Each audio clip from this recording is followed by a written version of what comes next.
Política es la organización civilizada y la convivencia, no es solo el poder. Hemos confundido poder político con política. La política es una palabra noble cuando la entendemos bien. Así que si confiamos en nosotros mismos, somos capaces de organizar, de comunicarnos, de dotarnos de confianza mutua, entonces podemos confiar en la política. Si se la dejas todo a los profesionales, las cosas cambian. Ya no puedes confiar lo mismo porque obviamente están buscando más poder.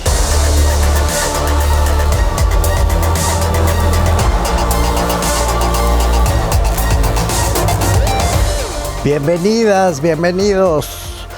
El día de hoy tenemos una conversación que yo creo que vamos a disfrutar mucho con el doctor Javier Hurtado, a quien le doy la más cordial bienvenida. Querido Javier, gracias por estar con nosotros. Al contrario, Mauricio, muchas gracias por la invitación. Es un honor estar en tu programa y tener esta conversación contigo. Muchas gracias, querido Javier. Javier es un gran politólogo de un reconocimiento muy extendido en todo el país.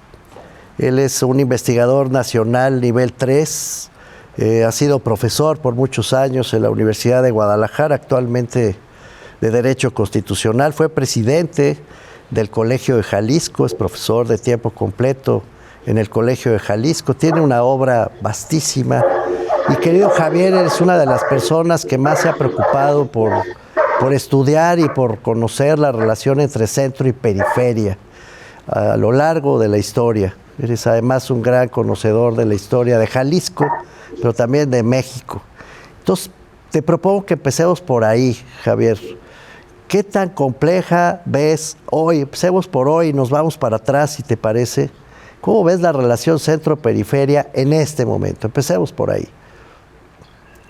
Yo creo, Mauricio, que es una de las épocas, de los momentos más difíciles y de mayor adversidad para el federalismo o la descentralización, como se lo quiera llamar, que no es lo mismo, pero algunos después asumen como sinónimo federalismo y descentralización, aunque no es lo mismo.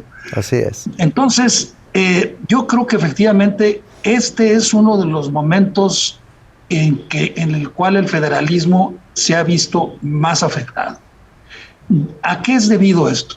Esto es debido, si me lo permites, a dos fuerzas muy importantes.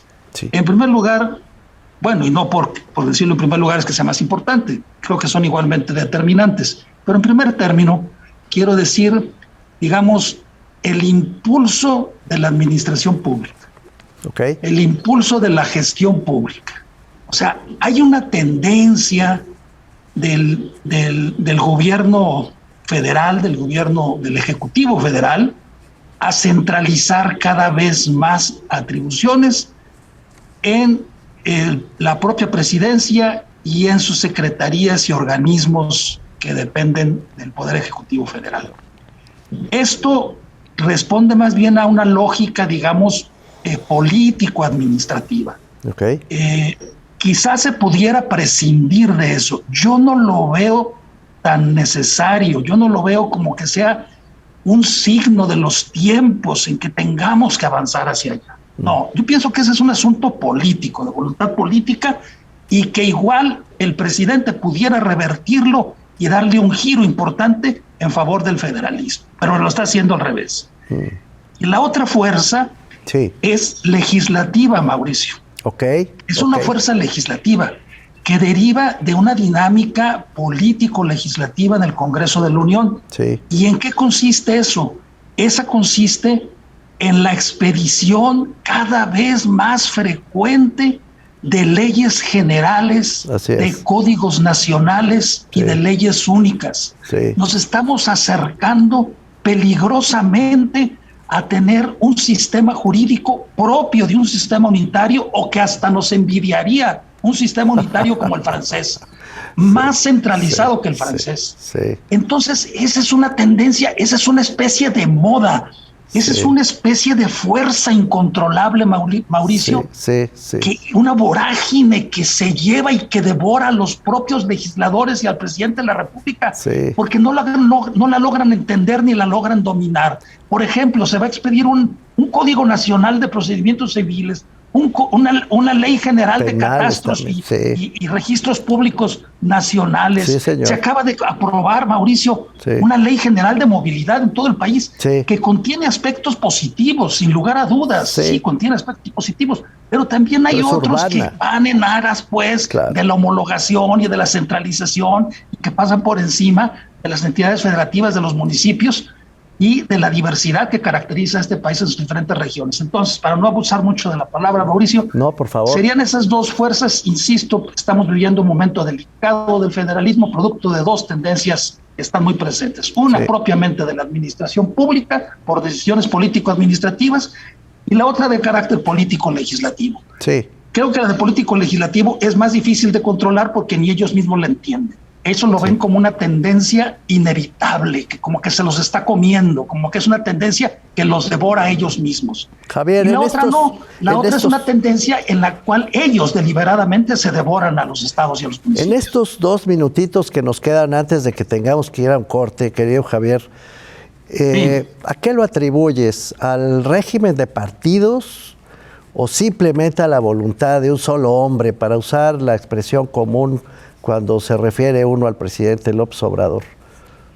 Yo creo, Mauricio, que esto es debido a una deuda enorme que ha tenido la evolución política y democrática en México, porque Ok. nos hemos dedicado a discutir desde 1977 Sí, las reglas de acceso al poder, y seguimos en eso, ok. pero no el ejercicio del poder. La distribución del poder, que tendría que ver con este aspecto del federalismo, Sí. y el control del poder. Entonces, las grandes asignaturas pendientes son esas.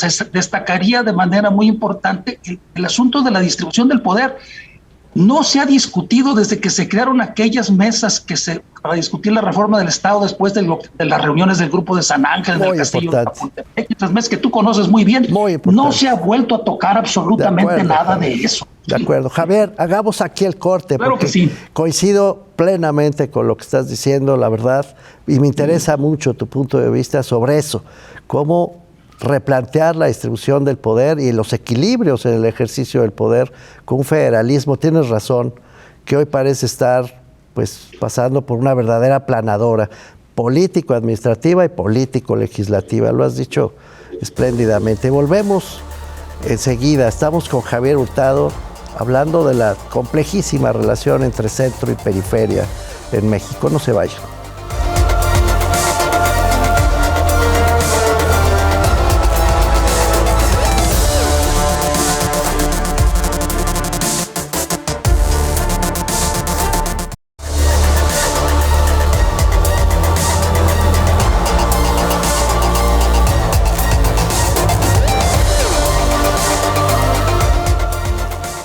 Estamos de vuelta con el doctor Javier Hurtado, uno de los mayores especialistas de nuestro país en esta difícil relación, entre muchas cosas, pero entre centro y periferia. Y nos decías, Javier, que sí hay una fuerte proceso de centralización político-administrativo y legislativo, también político-legislativo, pero que la clave estaba en volver a pensar la conformación del Estado mexicano, desde su distribución del poder y desde su ejercicio del poder. Y tienes razón, ya no se habla más de la recomposición del Estado, como si todo pasara por la distribución del poder político a través de los partidos, pero no del Estado en su conjunto. ¿Por qué no nos explicas la diferencia entre esas dos cosas que parecen triviales, pero son fundamentales, Javier? Sí, mira, como lo decíamos y tú acertadamente también lo visualizas así, mucho de esto ha derivado de que la dinámica del debate público en México pues la monopolizan, para bien o para mal, los partidos políticos nacionales, Sí. ni siquiera los locales. Sí. Todos estamos metidos todo el país en una dinámica y una discusión política nacional Sí. definida por los partidos políticos y sus líderes, ¿no? De que quiénes son las corcholatas, de que, Sí, hombre, qué si van barbaridad. a tener piso parejo, ¿no? Y tarugadas de esas, ¿no? Y todo el país se mete en eso, ¿no? Sí. Todo el país se mete en eso. Sí. Cuando quizás debemos estar discutiendo cosas más importantes. De Pero acuerdo. mira, yo creo que hay una cuestión muy importante Mauricio, yo pienso que para que el federalismo en México pueda respetarse, pueda, digamos, pues tener lo que le corresponde por historia y por disposición constitucional, debe de partirse de un principio básico, esencial, que es el respeto a la Constitución, y eso significa el respeto al Estado de Derecho. Entonces, lamentablemente, en nuestro país es muy triste y lamentable decirlo, Mauricio, pero se han hecho y se hacen reformas a la Constitución que se meten a la Constitución, pues eso, y que son anticonstitucionales. Alguien podría decir que estoy diciendo una barbaridad. Una reforma a la Constitución constitucional que es anticonstitucional, pues sí, efectivamente, así lo es, efectivamente. Hay un sinnúmero de disposiciones constitucionales que van en contra de otros artículos que están en la propia Constitución. Y para decirlo en términos más de técnica legislativa, eso se llama una antinomia constitucional, si ustedes quieren, para no decir una reforma constitucional anticonstitucional. Entonces, así tenemos nosotros muchas disposiciones de esa naturaleza. Y por ejemplo, está en el ánimo de las iniciativas que quiere el presidente impulsar, lo de la Guardia Nacional, transformarla en un ente totalmente dependiente de la Secretaría de la Defensa Nacional. Eso es completamente anticonstitucional, y por otro lado va en contra de los tratados internacionales. De acuerdo. Entonces, mientras nosotros no respetemos nuestra propia Constitución, nuestra historia y nuestra tradición constitucional, pues vamos a seguir desde el ámbito mismo del Congreso de la Unión y del órgano revisor de la Constitución, aprobando reformas, ya sean legales o constitucionales, contrarias al espíritu y a la letra. ¿Qué tendríamos, Javier? ¿Qué tendríamos, en tu opinión? Tú lo has estudiado mucho. ¿Cuáles serían los básicos a proteger para que el federalismo pueda, pues por lo menos respirar o salir de este ahogo en el que lo han metido? ¿Cómo sería, en tu opinión, una buena distribución de competencias constitucionales? Los básicos, por lo menos. Sí, mira, yo diría que lo primero que debemos de hacer es irnos sobre el 124 constitucional, que dice: todas aquellas facultades que esta Constitución no confiere a los funcionarios federales se entenderán reservadas a los estados. Los poderes residuales. Y de ahí nos vamos al 41 constitucional. El primer párrafo, no todo el rollo electoral que está ahí, el primer párrafo, ¿no? Que dice que es voluntad del pueblo mexicano constituirse una república representativa, democrática, laica y federal, unida según los principios establecidos en esta Constitución, los principios federales establecidos en esta Constitución, y por los de los estados, que no podrán contravenir lo que dice la Constitución. Y también el artículo 41 dice que ninguna de las disposiciones de la Constitución puede infringir las estipulaciones del Pacto Federal. Eso dice. Pues sí. Y sin embargo, eso no se cumple, se viola. No. Entonces, si tú me preguntas qué se debe de hacer, pues vuelvo yo a lo mismo, pues respetar la Constitución, concretamente su artículo 124, donde señala la distribución de competencias. Pero Javier, el 41, el 40, perdón que te interrumpa, pero se define. Javier, perdón que te interrumpa, pero a lo largo de ya décadas, no solo años, décadas, porque la verdad es que no solo este gobierno ha atendido esta tendencia a centralizar todos los poderes. Hace mucho que el artículo 73, por ejemplo, ha venido creciendo de tal manera que efectivamente se puede legislar hasta por las moscas, ¿no?, que vuelan sobre las entidades federativas, y lo hacen como lo pueden hacer según el 73 constitucional, pues lo hacen y expiden leyes para todo. Entonces, ¿qué tendríamos que salvaguardar de los estados? ¿Qué tendrían que hacer? Por ejemplo, encargarse del bienestar de la gente, te propongo, los gobiernos interiores de los pueblos, como decía la vieja Constitución de Cádiz, nunca completamente aplicada. ¿O qué cosa tenemos que salvaguardar? ¿Cuánto tiempo nos queda, por cierto? ¿Sabes qué? Un minutito. Un minutito. Bueno, venga. No, bueno, a lo mejor no nos alcanza el tiempo, pero déjame dar una introducción breve. Dale, sí, dale. Yo creo que, ¿sabes qué, Mauricio? Eso tiene un truco. Y ese truco está en el Plan Nacional de Desarrollo y y en el presupuesto de egresos de la Federación. Y si quieres, impecable. Al regresar lo ampliamos. No, impecable. Ahí están los dos trucos. Me encanta, Javier, Exacto, lo que ahí estás está, diciendo. ahí se localiza. Y lo malo es que los señores diputados no se dan cuenta. O se dan cuenta y se hacen como que no se enteran porque les conviene. Se hacen como que la Virgen les habla. Recupero antes de cerrar y mandar a un corte, si les parece bien. Nos está diciendo Javier Hurtado, y yo creo que tiene toda la razón, que este proceso de descentralización ha negado el espíritu constitucional y ha anulado el federalismo desde las entrañas mismas de la Constitución, que tendrían que respetarse. Y que la trampa está, por otro lado, en términos prácticos, en un plan nacional de desarrollo único para todo el país y en un presupuesto que acaba dominando a los estados. Hablaremos de esto al regreso del corte, no se vayan.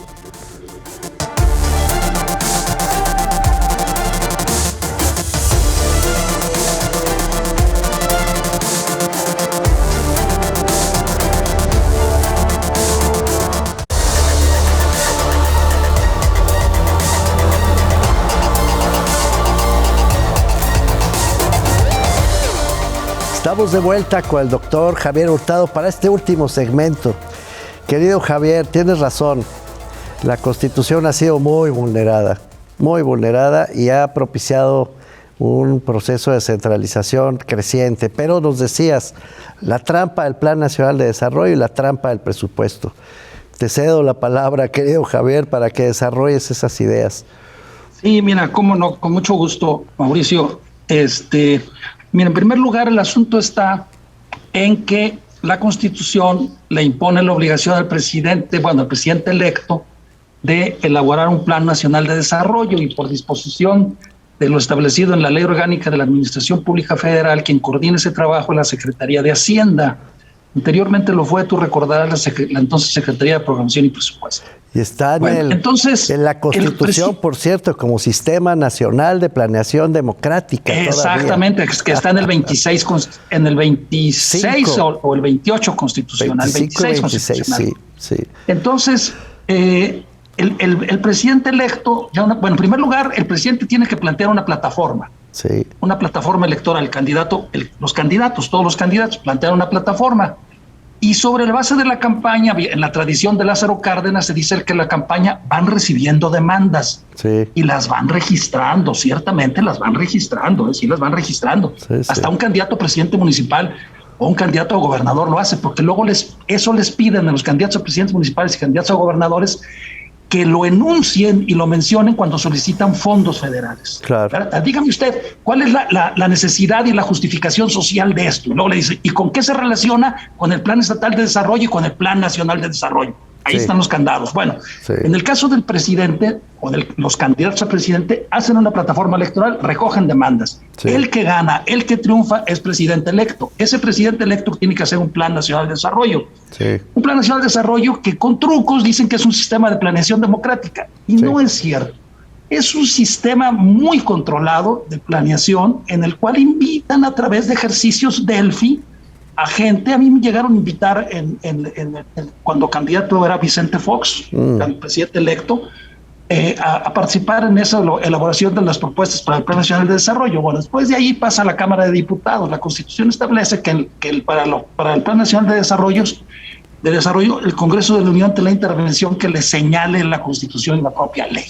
Y a lo que se limita exclusivamente es a aprobarlo o no aprobarlo. Sí. Entonces, el Plan Nacional de Desarrollo tiene fuerza de ley y obliga a todas las dependencias de la Administración Pública Federal. Y no solamente eso, se tienen que alinear también los poderes. Y los estados, entonces, Javier. A partir de ahí, mira, fíjate, Mauricio, si yo candidato a presidente y presidente electo, yo recogí en el país la demanda de que se hiciera una presa, ¿sí? Y entonces, pues yo voy a tener que poner en mi Plan Nacional de Desarrollo hacer esa presa aunque no haya agua. Y entonces voy a decir, hágase la presa y el río, ¿sí? Entonces voy a poner las dos cosas. Y después, entonces de eso, cuando yo mando el presupuesto de egresos de la Federación, voy a poner que construir esa presa requiere dinero, ¿de acuerdo? y le voy a poner dinero. Claro. Estoy poniendo un ejemplo por poner algo, ¿no? Pero también te puedo decir, construir una escuela que es más viable, más común, un centro de salud, un hospital de tercer nivel. Bueno, programas sociales, querido Javier, que hay un montón de programas sociales. Así es, para poner los dos programas, digamos, servicios fundamentales de carácter social, que tienen monopolizados la federación, y que en otros sistemas federales, tú lo sabes muy bien, Mauricio, la salud y la educación es competencia de los gobiernos de los estados. Entonces, yo recogí en mi campaña que me pidieron un hospital de tercer nivel en el pueblo, ¿sabe qué? Del municipio, ¿sabe qué? Lo meto al Plan Nacional de Desarrollo y luego lo meto al presupuesto de egresos de la federación. Muy bien, hasta ahí vamos bien. Pero luego, ¿qué sigue de ahí? Yo lo metí al presupuesto de egresos de la federación. Entonces hay una cuestión fundamental que dice, bueno, ¿y de dónde voy a sacar dinero para construirlo, pues cumplir eso? Del pacto muy fiscal. Sencillo. Entonces la Constitución, Mauricio, le da al Congreso de la Unión desde 1917, en su fracción séptima de su artículo 73, la facultad de imponer, así dice, así empieza, imponer las contribuciones necesarias para cubrir el presupuesto de egresos. Sí, señor. No te dice consultar, no te dice preguntar, no. Imponer. Así es. Por eso se llaman impuestos, las contribuciones necesarias para cubrir el presupuesto de egresos. Pues muy bien. Entonces, yo el IVA lo centralizo. Sí. Yo el ICR lo centralizo. Sí. Los impuestos especiales sobre producción y servicios los centralizo. Sí. El impuesto sobre tabaco, el impuesto sobre la gasolina, el impuesto sobre los fósforos y la cerveza, que está hasta en la Constitución, lo centralizo. ¿Por qué? Porque yo necesito dinero para cumplir con mi Plan Nacional de Desarrollo y para eso necesito meterlo en el presupuesto. Bueno, Javier. ¿Y eso va en contra de qué? El que paga manda, dice el refrán. Recaudatorias de las entidades federativas y de los municipios. Así es. Entonces, mientras eso no cambie, Mauricio, vamos a tener nosotros siempre un presidente todopoderoso que es el que te da los hospitales, te da las escuelas, te da los ríos, te da las presas y hasta hace llover. Entonces, mientras eso no cambie, pues no vamos nosotros a poder avanzar nada en el federalismo. Y lo triste de todo es esto, que los señores diputados, porque eso es atribución exclusiva de los diputados, aprobar el presupuesto de egresos, excluye a los senadores, reclaman y dicen que el federalismo le está yendo mal y que el centralismo es muy malo, pero aprueban sin chistar el presupuesto de egresos o no pueden hacer nada para evitar que sea aprobado. ¿No? Pues hay que cambiar, lo vimos, por ejemplo, en este presupuesto de egresos, hubo cerca de 1,600 reservas en este presupuesto de egresos 2022 y se las pasaron por el arco del triunfo los del Partido Moreno. Pues estamos terminando este programa. Se va como agua, Javier. Ha sido muy interesante. Así es. Pero quedamos en deuda, Mauricio. No, pero tienes razón. Nos quedan 40 segundos más o menos. Tienes razón. Hay que pugnar por una convención nacional hacendaria. Es decir, sí, Jalisco lo ha dicho muchas veces. Por cierto, lo ha dicho a lo largo de su historia.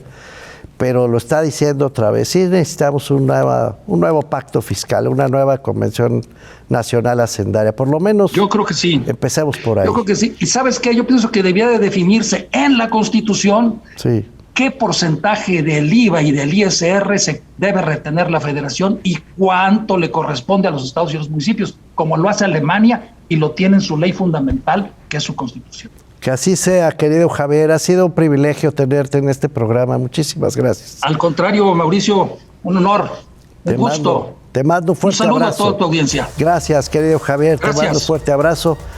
Y nosotros nos vemos en la siguiente conversación. Muchas gracias.